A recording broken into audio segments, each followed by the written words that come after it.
Prótese de quadril e osteoporose. Tem algum problema?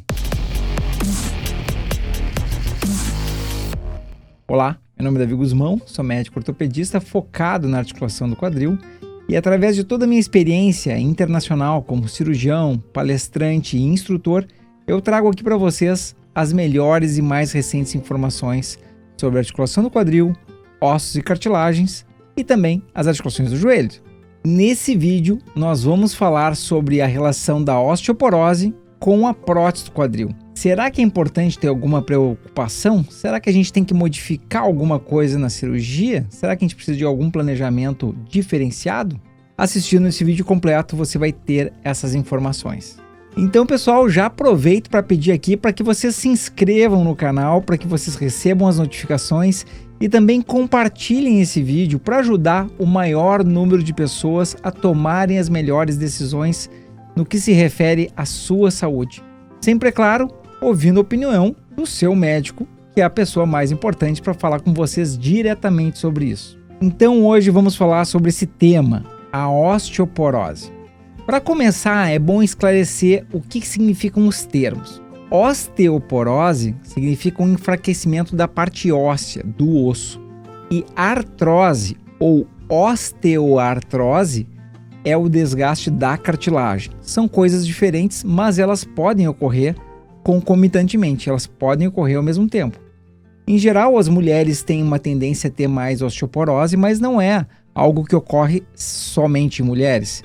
E ela pode ocorrer principalmente após o climatério e se intensifica em geral, se a gente for falar em termos numéricos, após os 60, 65 anos de idade.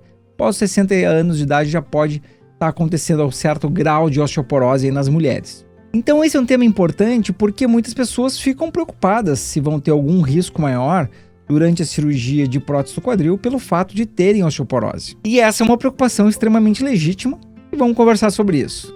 Vou chamar os slides aqui para a gente conversar sobre esse assunto. Então, pessoal, aqui a gente está olhando dois ossos do fêmur, né? Uma ilustração mostrando que a densidade do osso normal é maior do que a densidade do osso que tem algum grau de osteoporose. Notem nessa borda aqui, que a gente chama de cortical, como ela é mais grossa no osso normal e na osteoporose ela vai afinando, assim como a parte de dentro do osso. E uma coisa importante salientar é que a osteoporose ela pode ocorrer em função da idade, desbalanços hormonais e até algumas doenças e medicações. Por exemplo, se a pessoa fuma, ela pode ter mais osteoporose. Se ela usa excesso de corticoides, pode ter mais osteoporose. Então tem uma série de causas na área médica que podem levar à osteoporose de uma forma mais precoce. Então é uma preocupação totalmente legítima sobre esse assunto, né? Notem aqui nessa imagem o osso normal, como ele é denso, essas trabéculas são bem densas e bem fechadas, e na medida que o tempo vai evoluindo, a gente vê que essas trabéculas vão ficando mais finas e mais delicadas, e aqui também é uma representação da osteoporose. E o grande problema da osteoporose durante a prótese de quadril seria o osso estar mais frágil, mais fragilizado e por alguma razão ocorrer uma fratura que não deveria ter ocorrido durante a cirurgia. Eu vou mostrar alguns exemplos aqui com o raio-x, mas não se assustem porque existem medidas para que isso não ocorra, mas a frequência de ter alguma fratura durante a cirurgia, ela aumenta com a osteoporose. Então aqui vejam esse caso, uma prótese de quadril que durante a cirurgia ocorreu uma fratura e foi necessária uma modificação na técnica utilizando essa placa para resolver a fratura que ocorreu durante a cirurgia. Aqui um outro caso, outro exemplo em cima, a qualidade aqui não está tão boa, são imagens da internet que eu peguei para mostrar para vocês. Uma fratura durante a cirurgia e foi necessário utilizar uma haste longa para resolver a fratura que ocorreu durante a cirurgia. E a mesma coisa aqui embaixo, uma prótese que ocorreu a fratura durante a cirurgia e foi necessário uma haste longa para resolver o problema. Aqui mais de pertinho, porque às vezes a fratura pode não ser tão grande. E aqui um exemplo de uma fratura bem pequena. No pós-operatório imediato que se viu a fratura, até os pontos estão presentes aqui nesse raio-x. Aqui está a fissura novamente e foi necessário usar essas cerclagens que parecem uns aramezinhos ao redor do osso para firmar aquela fratura. Notem que nesse caso a solução foi muito mais simples para resolver o problema. E aqui eu já queria fazer uma pergunta para vocês. Quem de vocês, no raio-x de pós-operatório, tinha um aramezinho ao redor da prótese? Então tem a prótese, tem um aramezinho ao redor da prótese. Então tem chance desse aramezinho, se foi uma prótese primária, de ter sido colocado porque pode ter ocorrido alguma fratura no intraoperatório. O cirurgião reconheceu essa fratura que ocorreu e colocou esse cabo, esse aramezinho, a gente chama de cerclagem, para fixar aquela fratura e dessa forma não ocorrer nenhum problema posterior. Às vezes até se deu uma rachadura no osso, que na verdade é uma fratura, que não foi deslocada, também pode ser necessário ocorrer isso, e isso pode não trazer nenhum prejuízo para a pessoa colocando esse anel e fixando essa fratura naquele momento. Nenhum prejuízo, mais ou menos. A gente vai ver um pouquinho adiante o que pode acontecer. Essas fraturas elas ocorrem com uma determinada frequência e até existe aí uma classificação das fraturas periprotéticas, né? Então aqui são exemplos dos tipos de fratura que pode ocorrer durante uma cirurgia. Então por isso que eu sempre falo, todo o planejamento e todo o cuidado é pouco. A gente tem que cuidar bastante na escolha do hospital, na escolha do implante, na escolha do médico. Isso que vai determinar o sucesso da cirurgia. E aqui eu já trago um artigo porque é importante demonstrar o que eu vou falar aqui através de um artigo, e é um artigo que tem um peso importante. Notem que esse artigo foi realizado baseado em 32.644 próteses. Foi um artigo feito pela Clínica Mayo, que é um centro de pesquisa muito importante nos Estados Unidos. Então, se qualquer colega tiver alguma reticência ou quiser fazer alguma reclamação sobre o assunto, ele pode mandar diretamente para o autor do artigo e não precisa mandar para mim, certo? Então, vamos aprofundar nesse artigo. Aqui eu escrevi algumas coisas baseado nesse artigo para vocês saberem, conhecerem um pouquinho mais. Foi estudado 32.644 quadris operados no mesmo hospital, todos primários, ou seja, era a primeira cirurgia que tinha sido feita, sem cirurgia de prótese antes. A idade média dos pacientes foi de 66 anos, sendo que a idade variou de 12 anos a 100 anos. Notem aí essa variabilidade, 12 anos de idade a 100 anos. E o segmento médio das pessoas, dos pacientes, foi de 7,9 anos, tendo uma variabilidade de um dia de segmento a 42 anos. Vejam, esses 42 anos, tiveram pacientes que foram acompanhados com a mesma prótese durante 42 anos. A Clínica Mayo é famosa por ter um segmento muito bom dos pacientes. E olha que interessante, aqui vai começar a polêmica, mas vocês merecem saber a verdade, né? Tá aqui o artigo demonstrando. As fraturas durante a cirurgia ocorrem 14 vezes mais frequentes com implantes não cimentados do que com implantes cimentados. O que é esse tal de cimento? Sempre me pedem para fazer essa comparação. Vai ter um dia que eu vou fazer talvez umas 3, 4 ou 5 aulas comparando as próteses não cimentadas e cimentadas, mas hoje não é o dia, a gente está falando só de fratura. Então, o tal do cimento ortopédico, ele é um acrílico, tá? Ele é um manto que existe entre a prótese e o osso. E vejam bem aqui que quando a prótese é não cimentada, ou seja, a prótese, o metal da prótese tem contato diretamente com o osso, durante a cirurgia ocorreram 14 vezes mais fraturas durante a cirurgia. Fraturas após a cirurgia também são mais comuns com implantes não cimentados. O que é isso?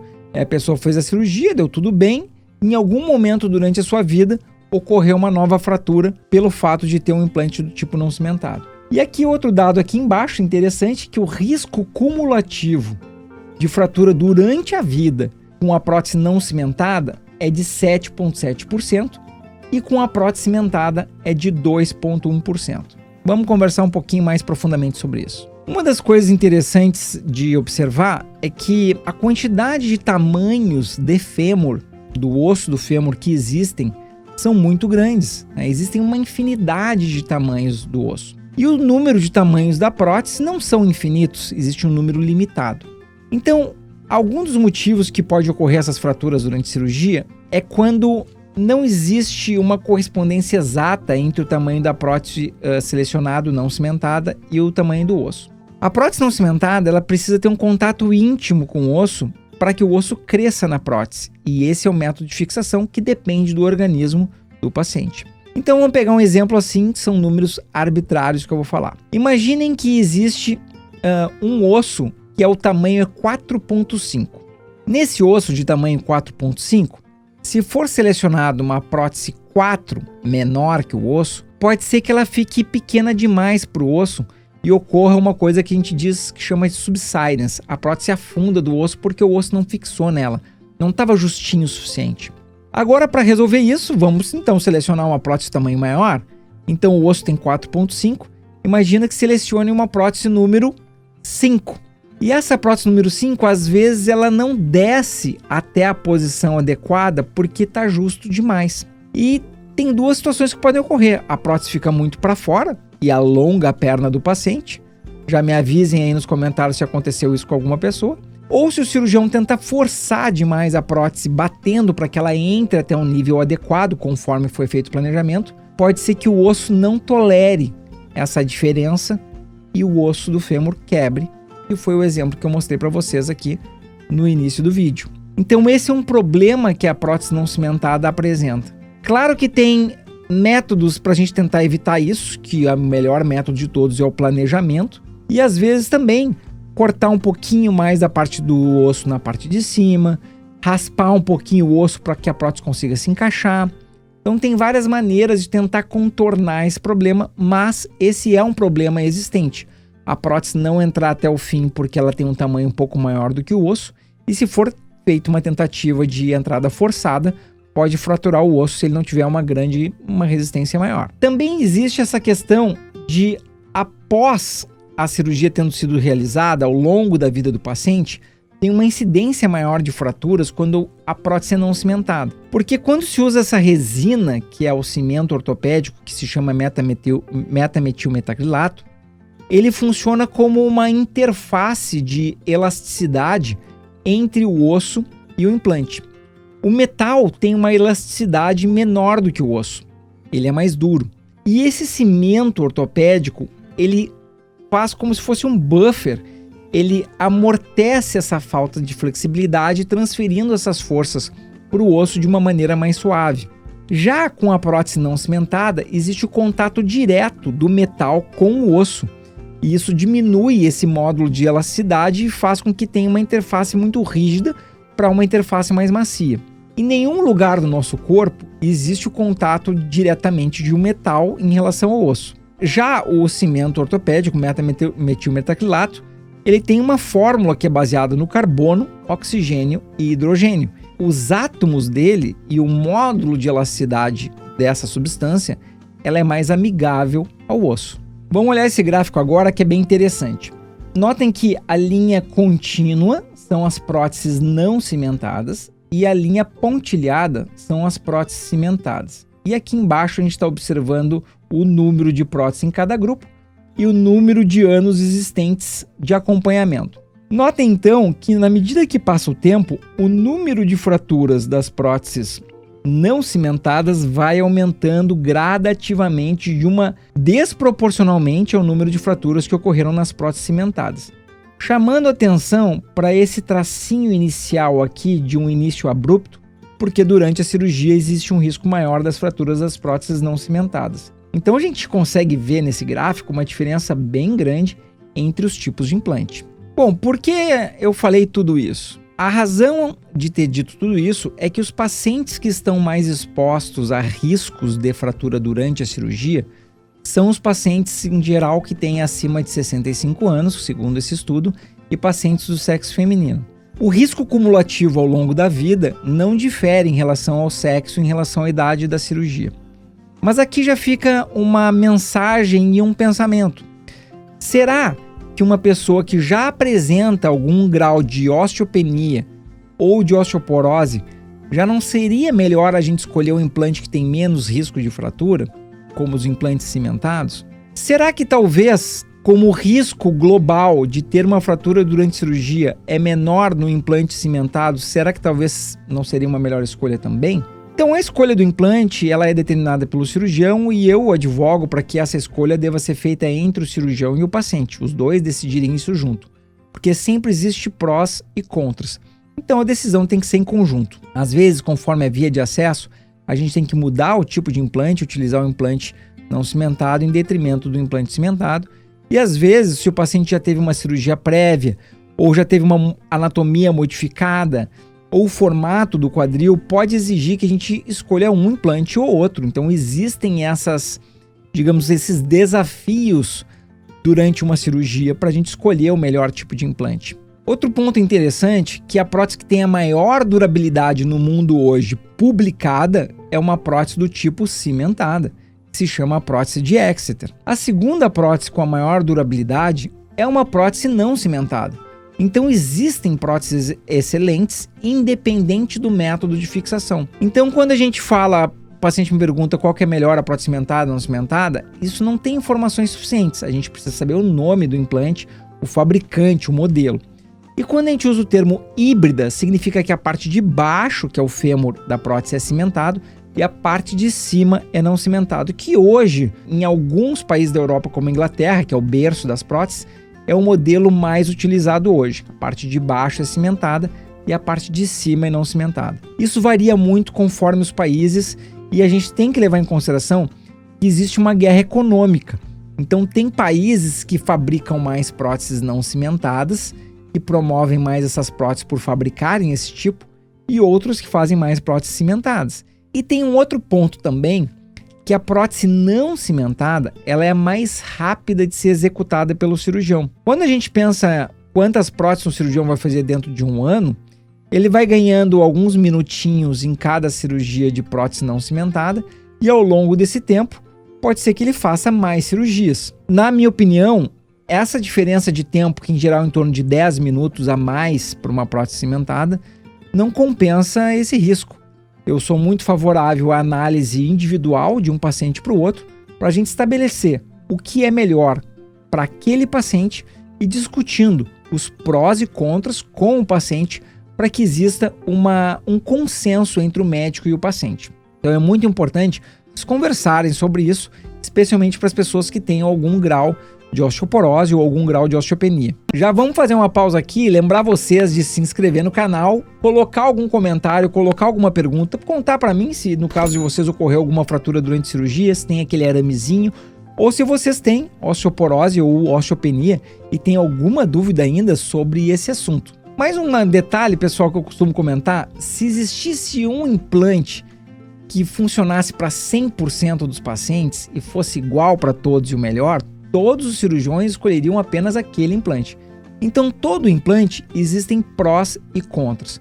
O segredo é a gente poder escolher o melhor implante possível para aquele paciente que está na nossa frente e fazendo dessa forma uma medicina personalizada e planejada com antecedência à cirurgia, para que dessa forma minimize-se os riscos que possam apresentar durante a cirurgia.